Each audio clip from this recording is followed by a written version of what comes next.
time, I will call the meeting of the Marshall City Council to order with the Pledge of Allegiance. I pledge allegiance to the flag of the United States of America and to the republic for which it stands, one nation under God, indivisible, with liberty and justice for all. I'd like to welcome everyone here this evening. We do have an agenda before us. Are there any changes to that agenda? If not, we'll operate under that agenda. We'll move to the agenda item number 1, which is to consider approval of the minutes of the meeting that was held on August 12th. The council does have the minutes of that meeting. Are there any corrections to note? Move approval. Motion by Craig, seconded by John to approve the minutes as they have been presented. We'll move to a vote. We'll close the voting. And the motion passes. We'll move then to agenda item number 2 to consider award of a quote for asphalt crushing.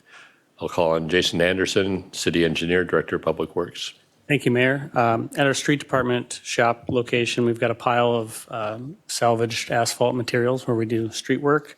After so long, that pile gets large enough, and we like to have someone come in and crush it. And when they crush it, they create kind of a recycled gravel-like material that we can then use for ourselves or sell to others to use.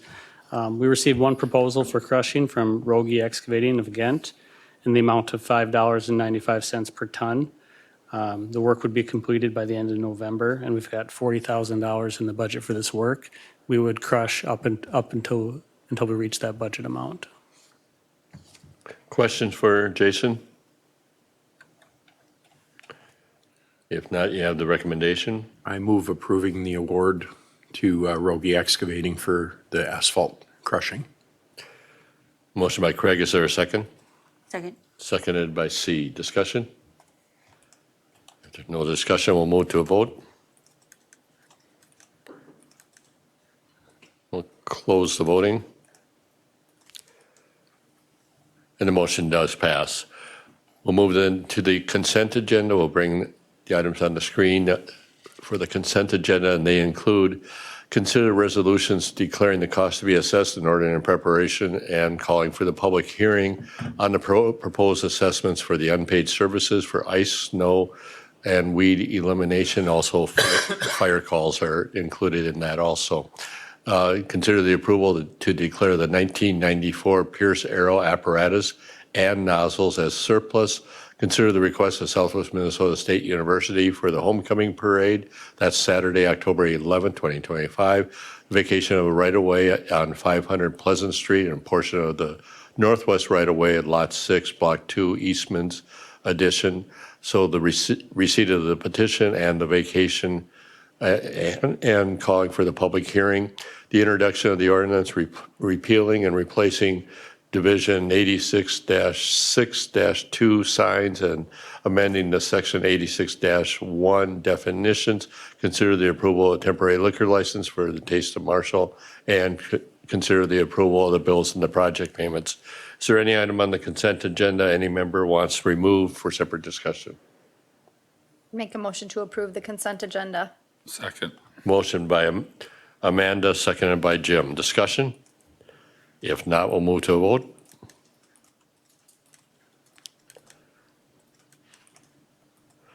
We'll close the voting. And the motion passes. Agenda item number 10 is the ordinance amending Chapter 22, Article 8, licensing and registration requirements for the sale of intoxicating cannabinoid products. So, City Attorney Whitmore, do you have this? I do. Good evening, Mr. Mayor, Council.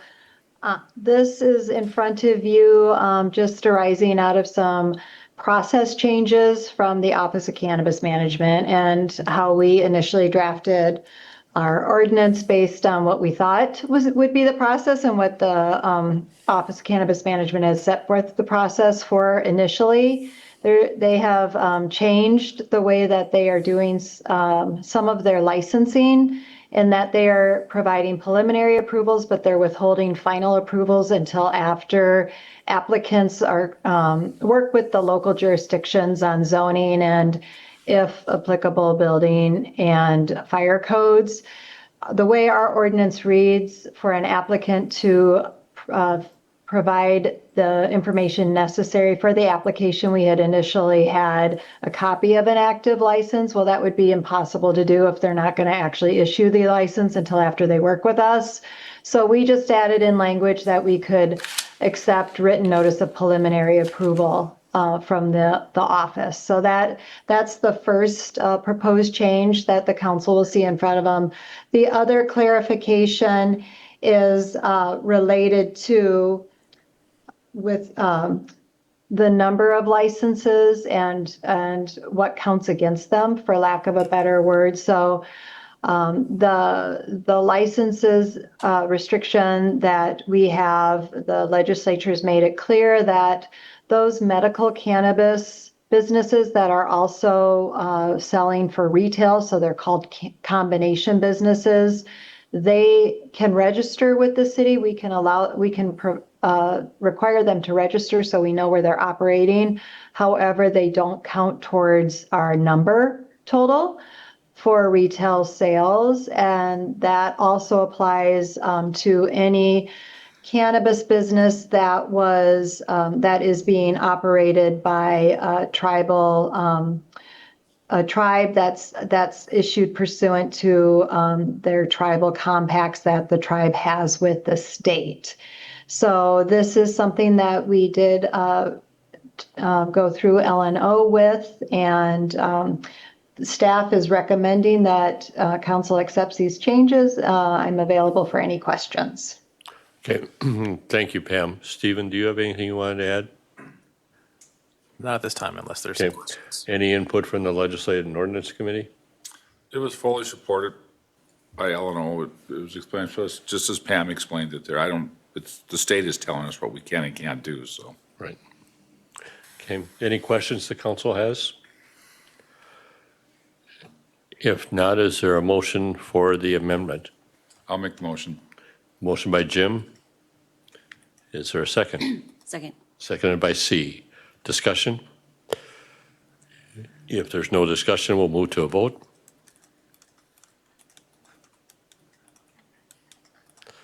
And we'll close the voting. And the motion passes.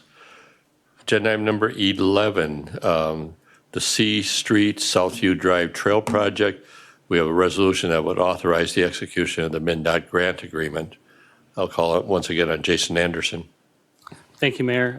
The grant agreement's included in the packet. This is a project that was awarded to ANC Excavating on July 22nd, contingent upon this grant agreement. We've been working with the state on getting this in place, and we're now ready to bring it forward for your review. For your reminder, it's the trail that follows the green alignment on the screen that you see there. We call it the C Street Southview Trail. I think the project might still start this fall. The contractor was originally telling us 2026, but I think they might get going this fall. Project's in 100% grant funded, either through federal TA funds or state active transportation funds. So this is the active transportation grant agreement in the amount of $62,767.95 that is in front of us. I can answer any questions if you have them. Questions for Jason?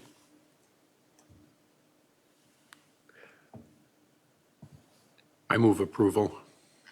Motion by Craig, is there a second? Second. Seconded by John.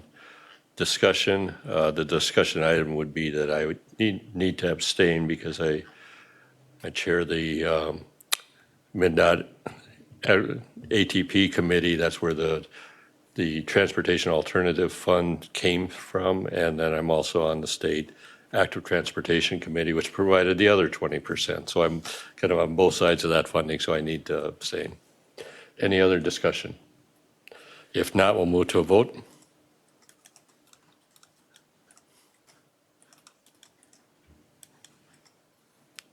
We'll close the voting.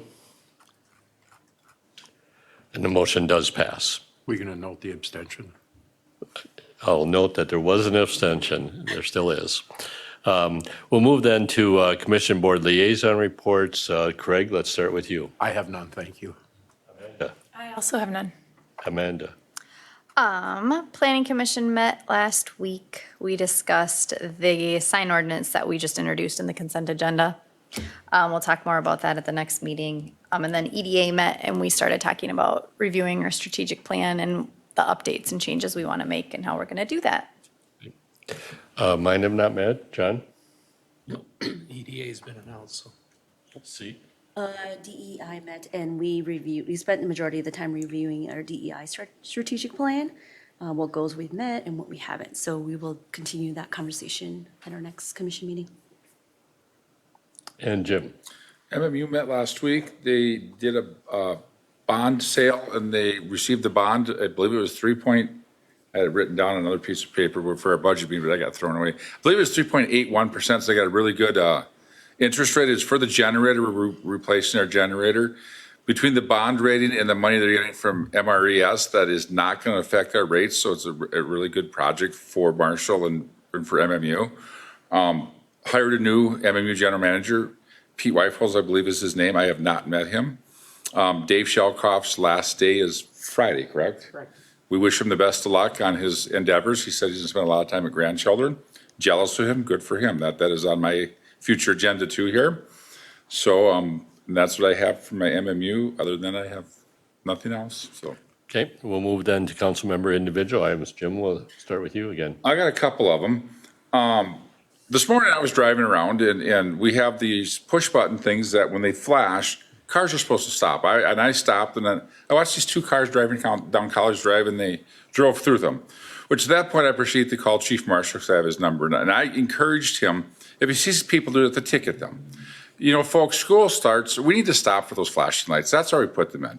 We don't want to hit a kid. And I encourage our chief, and I said, encourage your police officers to ticket those drivers. They work throughout the rest of the state of Minnesota and the United States.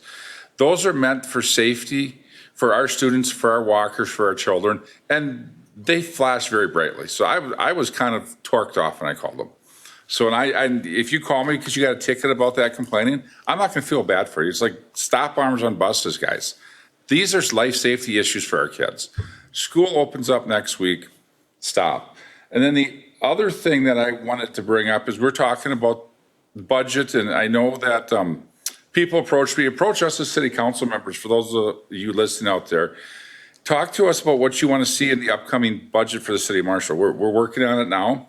If we don't hear from our citizens, we don't know what you want. So please be verbal with us. Come talk to us. Call Craig Schaefer if you want to be. Let us know that. But if you don't tell us what you want, we don't know. So we want your input. So that's all I have tonight. See? I don't have anything. John? Nothing. Craig?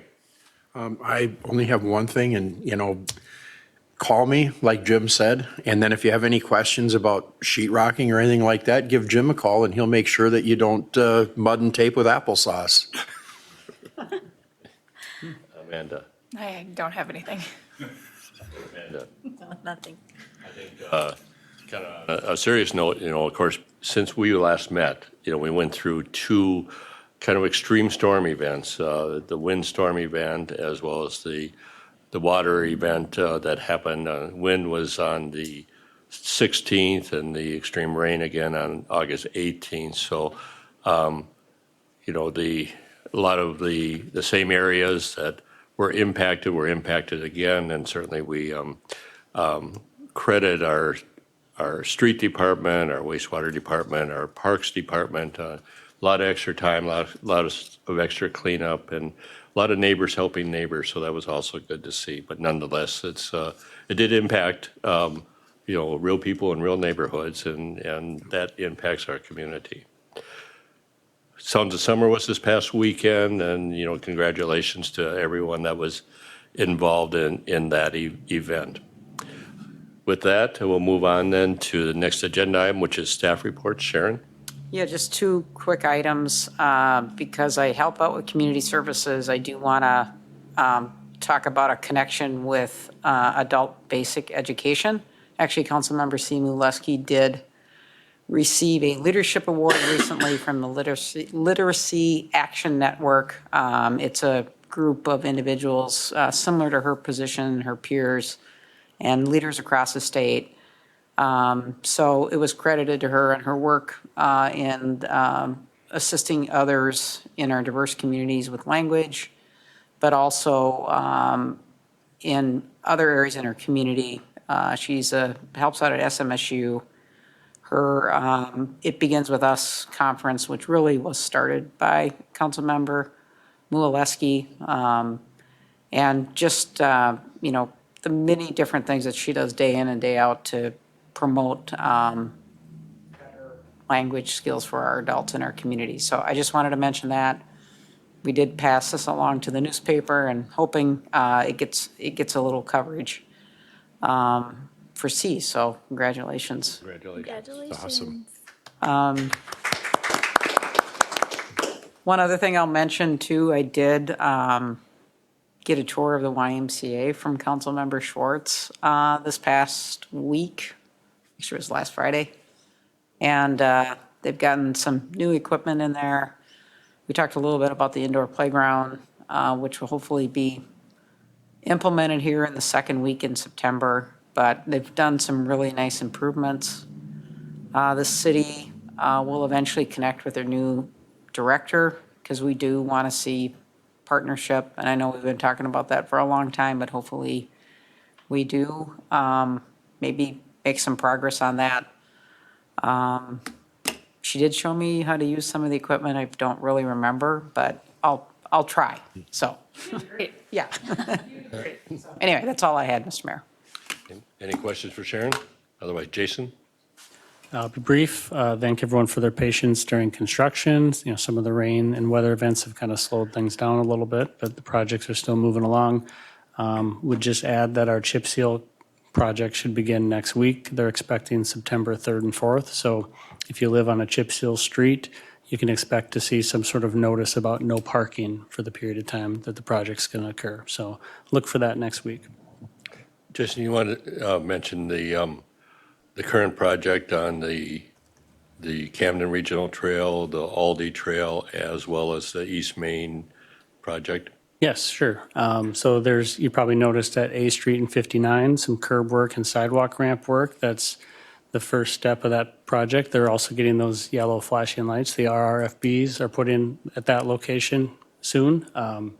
They're paved concrete today on the Camden Regional Trail by County Road 7. That location also gets RRFB flashing lights for the crossing, and they should be pouring at Aldi soon too. We hope to keep seeing that move forward, and with productive weather like this, they should be able to keep moving. So once the contractor's done with that, they'll jump back over and do concrete work at Minnesota Hill Charles again.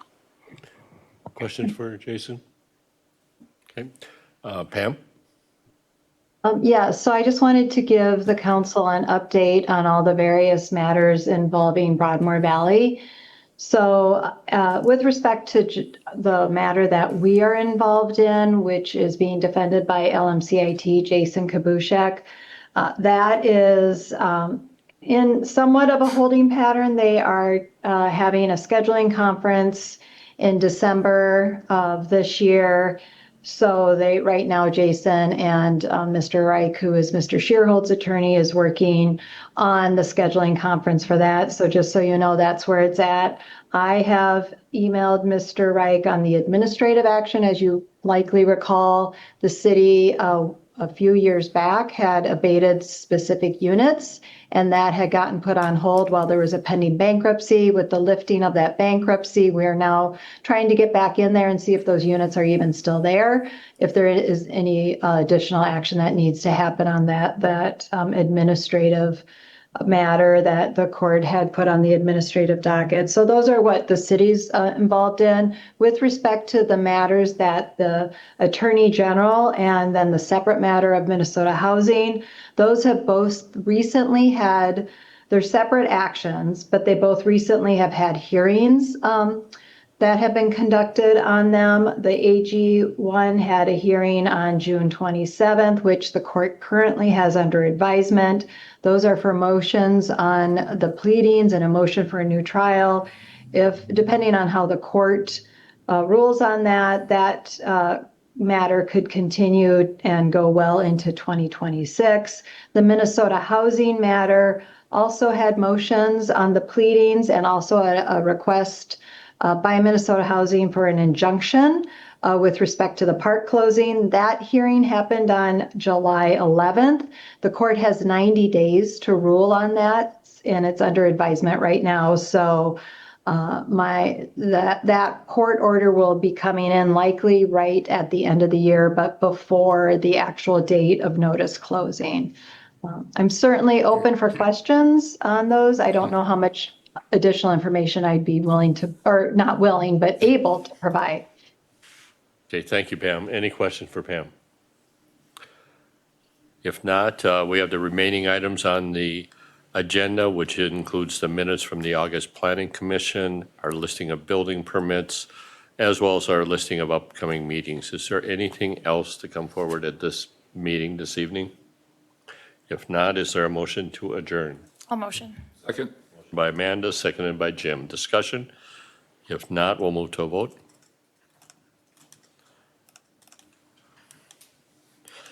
And we'll close the voting. And the motion does pass. We are adjourned.